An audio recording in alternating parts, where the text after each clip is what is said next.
Beginilah suasana di Bukit Jabal Uhud, di mana ini salah satu saksi sejarah dalam Perang Uhud di zaman Nabi Muhammad Rasulullah SAW, dan tepat di sana merupakan makam para syuhada. Syederalun Kompleks Syuhada di Jabal Uhud menjadi salah satu tempat yang dikunjungi oleh jamaah haji 2024.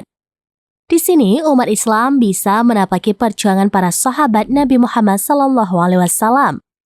Nama Jabal Uhud atau Bukit Uhud selalu dikenang oleh umat Islam karena di lembah gunung ini pernah terjadi peperangan besar pejuang Islam dan kaum kafir Quraisy pada 15 Syawal 3 Hijriah atau pada Maret 625 Masehi yang menyebutkan 70 pejuang mati syahid.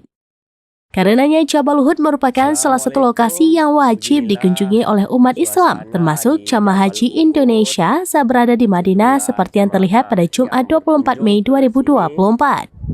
Naik untuk melihat, menyaksikan suasana. Tampak para jamaah haji dari mancanegara mencoba mengenang perjuangan para pejuang Islam dan berziarah. Wartawan Serambi Indonesia Khalidin Umar Barat selaku anggota Media Center Haji atau MCH 2024 di Arab Saudi pada Jumat 24 Mei 2024 melaporkan para jamaah calon haji berbagai negara terus berdatangan berziarah ke Jabal Uhud. Melihat lokasi dan kawasan perbukitan yang mengelilinginya, maka orang bisa membayangkan bagaimana sulitnya medan perang ketika itu. Jabal Uhud merupakan salah satu lokasi ziarah yang selalu didatangi jamaah haji maupun jamaah umroh asal Indonesia.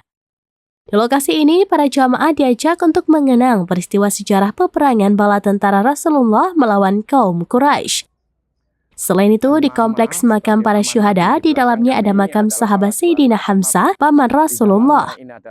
Jaraknya tak jauh dari lokasi pemakaman Masjid Syuhada yang berada di Jabal Uhud. Ada juga makam sahabat Rasulullah yakni Abdullah bin Jubair dan Ibnu Al-Walid serta paman Rasulullah Hamzah bin Abdul Muthalib. Datang ke Jabal Uhud untuk menyaksikan, melihat.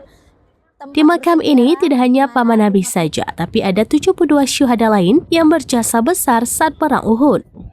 Uhud adalah salah satu bukti sejarah yang menampilkan perjuangan Rasulullah SAW menyebarkan ajaran Islam. Berdasarkan buku tuntunan haji dan umrah Kemenak, Jabal Uhud adalah nama sebuah bukit terbesar di Madinah. Letaknya sekitar 5 km dari pusat kota Madinah dan berada di pinggir celah lama Madinah Mekah. Jabal Uhud merupakan salah satu lokasi yang wajib dikunjungi oleh umat Islam termasuk jamaah haji Indonesia saat berada di Madinah seperti yang terlihat pada Jumat 24 Mei 2024. Dari Arab Saudi, Khalidin, Serambines.com. Download Tribun X sekarang, menghadirkan lokal menjadi Indonesia.